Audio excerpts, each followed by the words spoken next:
it hit me one of the first years that I was homeschooling that, at the end of the year, they always at public school or private school, they always have these big, fun open houses where the kids get to, really display everything that they've done for the year. And being in your home, nobody really gets to see those cool things except for mom and dad. And a lot of times we're done with school by the time dad gets home. And so he doesn't even see them all the time. Hey everyone, this is Yvette Hampton. Welcome back to the Schoolhouse Rocked podcast. I am back today with my friend Alicia Hutchinson, and we're talking about homeschooling. We're talking about tying up the year, what that looks like.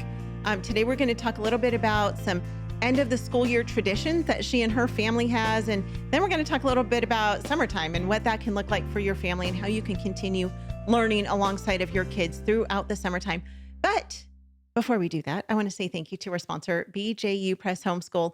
No parent should homeschool alone, whether it's summertime, school year, whatever. Don't homeschool alone. You have a God-given calling to bring up your child to love God and to steward his creation. And BJU Press exists to help you be successful in that endeavor.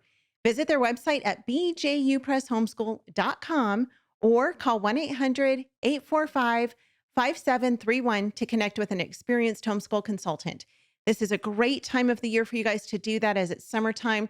Their consultants, of course, don't just work in the school year. They work in the summertime too, and they are there to help you. So if you guys have questions about any of that, call them, 1-800-845-5731, and just talk to them. See how they can help you prepare for the next school year.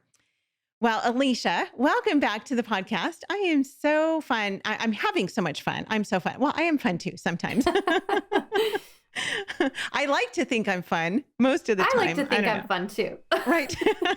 Don't ask my kids. It's so funny because, some moms are like, well, I am the serious kind of mom. And I'm like, no, I'm not. I'm not.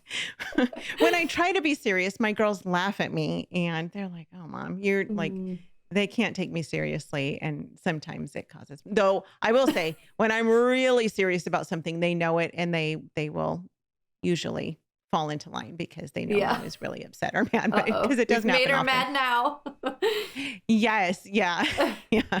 Takes a lot to really get to me. So anyway, I like to think I'm fun, but I'm having fun talking to you as well, Alicia. And I love talking about the school year and what are some traditions that you have, maybe some fun traditions that you have with your kids at the end of the year?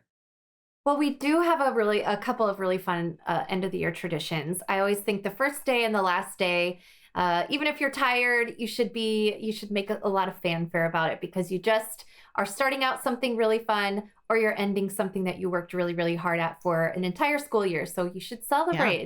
It should be a fun day. So what we like to do on the last day of school is I have all of my kids, or the ones that I'm homeschooling anymore, are still come out on the front steps. No matter where we've lived, every first day and last day of school, we take a picture on the front steps, and it's just almost like a growth chart to see how they've grown from one year to the next. And of course, it always makes me cry, but that's okay. It's a fun tradition. And then on the last day of school, I always like to do a summer fun basket, and it really is just a basket full of stuff I have to buy for summer anyway. So it could be sunscreen, it could be bug spray, things to make s'mores. Sometimes I put together a summer reading list for each of my kids, and I'll go to the thrift store and I'll find some of the books on my list and I'll tie them all together with a little notepad or something that they can keep track of their books. Did I say new swim trunks or swimsuits, beach towels, just things that kids grow out of that they need anyway. And so I put those it's all about the presentation. And so when they come down, they're like, oh, it's so fun, but really it's stuff I had to buy anyway. Right. And so, but it is just a fun tradition. And then the other thing that we do usually a couple weeks after school has ended is it hit me one of the first years that I was homeschooling that, at the end of the year, they always at public school or private school, they always have these big fun open houses where the kids get to, really display everything that they've done for the year. And being in your home, nobody really gets to see those cool things except for mom and dad. And a lot of times we're done with school by the time dad gets home. And so he doesn't even see them all the time. So I had this idea when my two boys that I was homeschooling at the time were really small, and we just called it the Hutchinson Family Art Show, and it was much more than art. But that year we had studied flight and aviation, and so of course, having two boys, the only right and just thing to do was to make them dress like the Wright brothers and give a presentation. So we just invited we just have grandparents, aunts and uncles. It's usually just family, but close friends can come too. And we send out, and I really have them kind of host it. So they're learning some of those skills, of course, the social skills that homeschoolers need to know about. With like, you guys are going to host. And so you have to learn how to send out an invitation and take people's jackets when they come to the door and offer them a drink and those kinds of things. So they'll help me, just make some brownies or some cookies or something and some, a fun punch or something like that. And then they have all of their projects that they've done for the year, just sitting out papers that they were proud of, that they want people to see, art projects. We do a lot of hands-on projects for history. So they'll have those. And it's just a fun way to really display what they've done for the homeschool year and show others that we're doing school and that we're doing fun things. And it's also really fun for my husband because even though we talk about school at the end of the day, sometimes it is a really good way for him to see it all displayed, the timelines and all of that fun stuff. And so that is a tradition that I really, really love. And we've done one pretty much every year of our 15 years. So That is awesome. I have never heard of anyone doing an end of the school year basket like that. That sounds like so much fun. And it's funny because you think of, people do Easter baskets and they'll do, Valentine baskets and Christmas stockings and things like that. But what a fun way to just show that we can celebrate what we're doing with our Mhm. kids. We can celebrate their homeschool. And I mean, every traditional school has their end of the school year party, right? Where they have Mhm. cupcakes and they, do fun games and they do fun things. And so why shouldn't we be any different in celebrating the things that God has done in our family? And I love that idea. I love that you do that. That sounds like so much fun. And the art show. Oh, how fun. Yeah. Yeah. Being able to show people like, we actually do homeschool. We We actually do. do accomplish some things throughout the year. And I think it's really cool. Do you have, you've got a ton of blog posts on your website, which by the way, for Mhm. our listeners, she has fantastic blog posts. So go to her website. Again, we'll put the links in there. Do you have specific blog posts that pertain to this specific thing on there? Do you know? Oh, about the basket, I definitely do.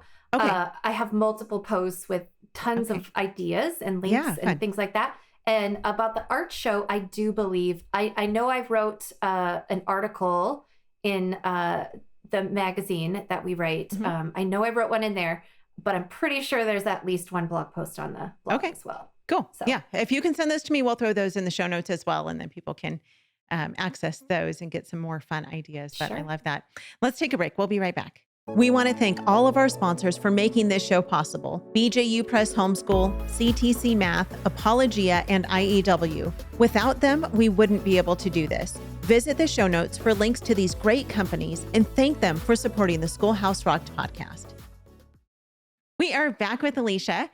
So this is fun. We've talked about how to tie up the school year. We talked about how to organize your work, how to make, just some binders or folders that have your kids' schoolwork in them, just so you can show. And actually, I wanted to make a note on that.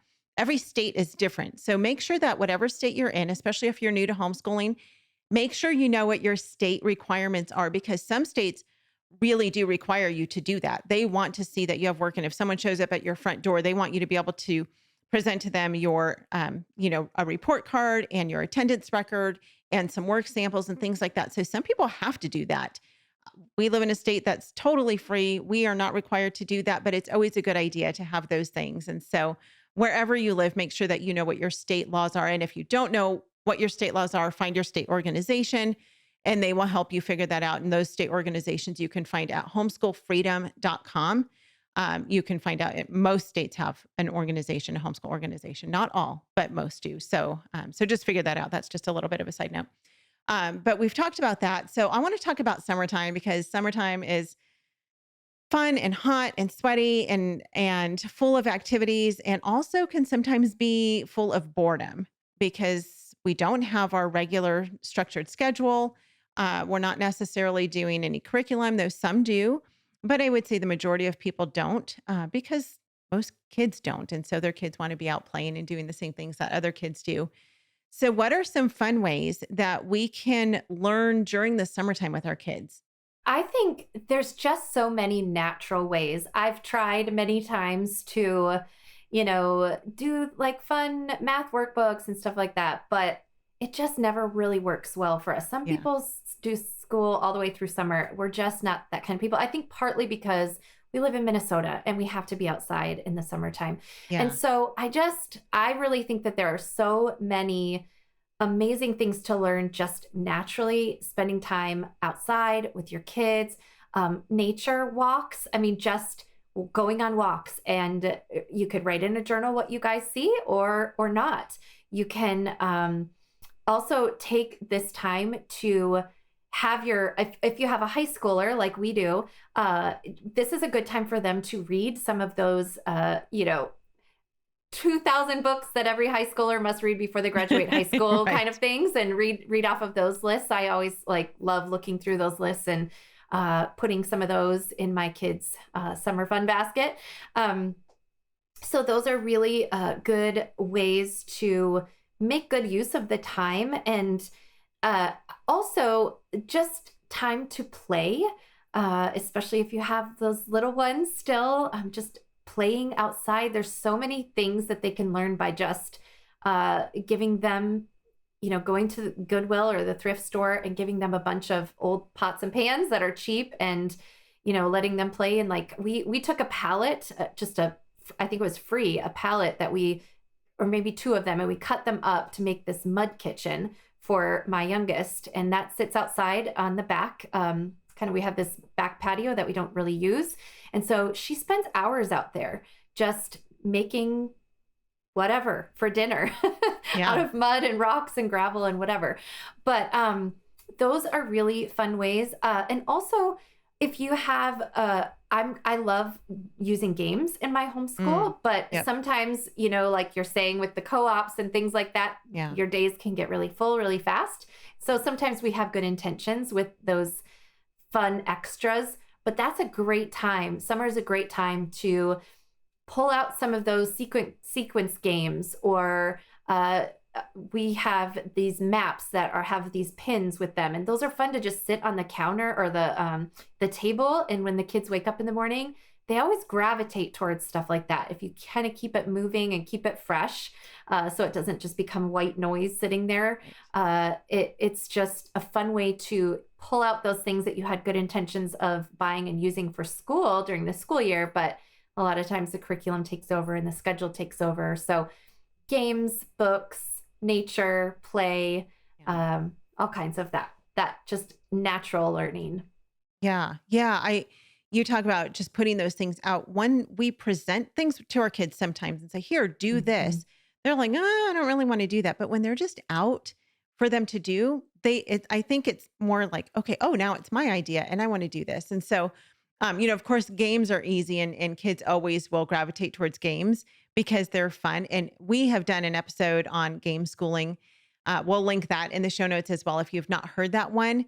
It is so good for kids to play games because it develops so many things. It's brain development, it's character development. It's logic development. It's so many different things, and so games are really, really good and important for kids. Puzzles are Mm. huge. I mean, throw a puzzle out on the table and let your kids spend several days putting a big puzzle together. It could be a 500-piece puzzle or 1,000-piece puzzle, depending on their ages and their ability. But yeah, there are so many things that we can do with our kids so that they are just presented with an opportunity to continue learning without feeling like they're actually learning because they're not sitting down and doing a book. I'm like you. We've tried before to actually do curriculum in the summertime, and my girls are like, no, I'm like, all of our friends are out of school and we just want to play and do fun things. And so, yeah, it's a great opportunity to still continue to learn. Talk about character development really quickly, because I have found for my kids that summertime is a really good time to work on character development because sometimes it seems like during the school year, we're so busy with curriculum and dinner and, all the things that we have going on that I feel like for me, sometimes I miss the opportunity. I don't miss the opportunity to develop good character in them, but I sometimes don't get to really hone in on it. Whereas in the summertime, you can do things like that. Have you found that with your kids as well? Yeah, for sure. Some of those things that, you're busy, you see them, you know Yeah. that they need to be closer addressed or kind of honed in on, focused on. But yeah, you're driving a co-op, you're driving Yeah. to this activity or that activity. And so that is why partially I think it is a really good idea to be very intentional on Yeah. what you choose to fill your time with, whether it be the summertime or the homeschool year. But yeah, I definitely think this is a great time. And especially, I like to speak to the older kids because it is something I feel like maybe is a little bit missing in the homeschool blogger influencer niche where there's a lot of stuff for younger kids. But with the Hmm. older kids, summer is a great time to help them get a summer job Yeah. and develop so many skills, character skills, and just, everyday life skills through a job. Take them to the bank and set up their first checking account, show them how to balance a budget, those kinds of things. Work on the car together, show them how to care for the lawn together, plant flowers. It's a great time to let them do some of those skills that maybe there's just not a lot of extra time. I know a couple years ago, one of my sons was really interested in learning how to use power tools. And so my husband helped him get started on building these planters, just kind of these raised planter beds. And he sold them on, I think, the Nextdoor app, and he made bank doing that. Wow. And so, like, those are just some ways that you can really just spend time with your teenager. And Yeah. sometimes it doesn't always depend, it doesn't always matter what activity you're doing, but you can use that time to talk to them about just things they're struggling with, or maybe some, like you're saying, like some character things that maybe just need addressed. And it's easier to address those things sometimes when your hands are busy and when you're working on something rather than, this big, Right. very official sit down and we got to talk kind of thing. Uh-huh.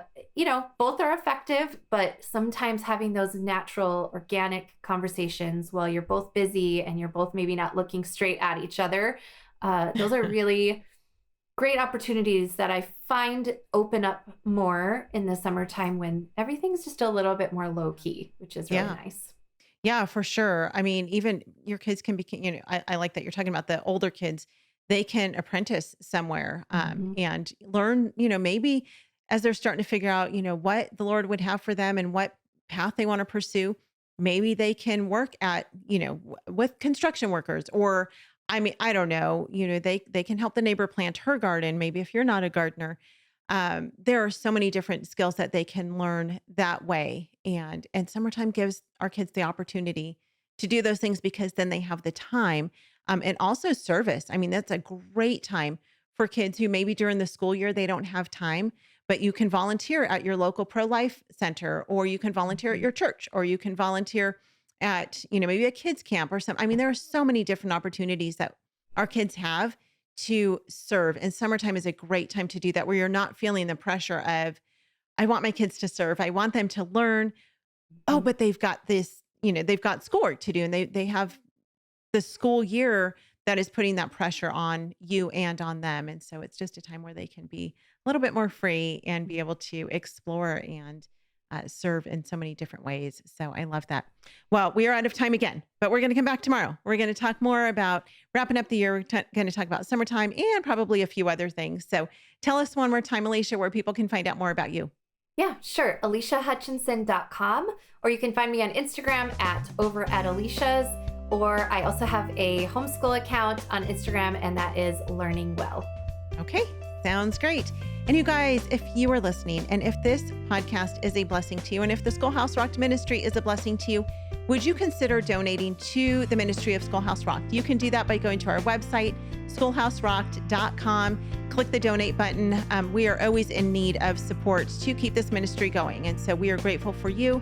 Thank you for listening. Thank you for your encouragement. We always appreciate it when you send us letters of encouragement, emails, leave reviews for the podcast. We love reading those and just knowing how this ministry is impacting you and your family. And you can leave reviews wherever you listen to the podcast, but always feel free to send us an email at podcast@schoolhouserocked.com. Thanks for being with us today. We'll see you back here tomorrow. Bye. A mom said to me one time, "Aren't you worried about sheltering your children?" And I said to her, we care more about sheltering tomato plants in the culture right now than we do about our precious children. And so if someone wants to accuse me of sheltering my children, my answer is always absolutely yes. I will shelter my child until I know my child can stand up against the elements of the culture so that they can grow to maturity. And we slowly begin to remove the shelter from around them as we see that they are mature and that they understand the battle lines around them and can engage the culture from a position of strength rather than weakness.